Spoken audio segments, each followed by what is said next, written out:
Hi guys, hirap talaga kapag walang stand. Ayan, mga tulog na yung mga kapitbahay ko. Na-allergic ako dun sa aking kala mo chikinini, no? Kala mo kay Smart, no? So ayun guys, isi-share ko lang sa inyo yung financial problem. Kung bakit nagigipit yung isang tao na kahit marami naman siyang multiple source of income.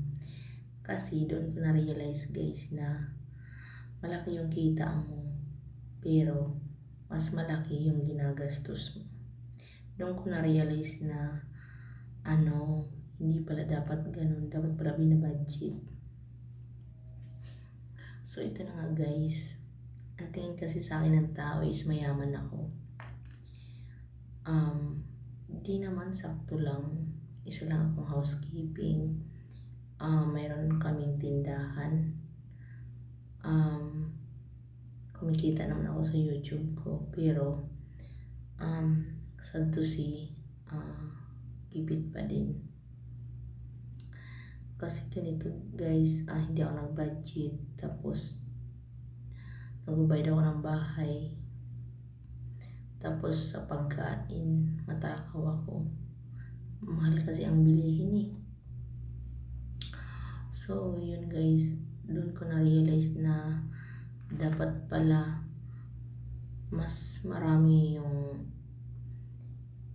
natatabi mo kaysa nagagastos mo. Sa akin kasi kaya nabaon ako sa utang, kasi mas malaki yung gastos ko kaysa kinikita ko, yung ganun.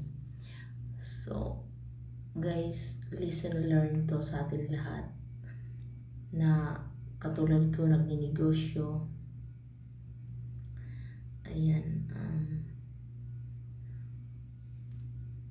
sana hindi ako naririnig ng kapitbahay namin. So ayun guys, ang dahilan kung ba't ako nagipit. Kasi, pero sa akin naman kasi, ang dami kong binabayaran eh. Pwede na nga ako tumira sa London, London. Alam mo, pambili ng gamot, hindi ko mabili. So ayun lang guys, next time na lang kasi tulog ni kapitbahay namin, baka magising. Hindi ako makapagsalita ng maayos. Ayan, share ko lang yung ang ganda talaga ng gising ko ngayon, alanganin. So ayan, alas 12 na ng hating gabi.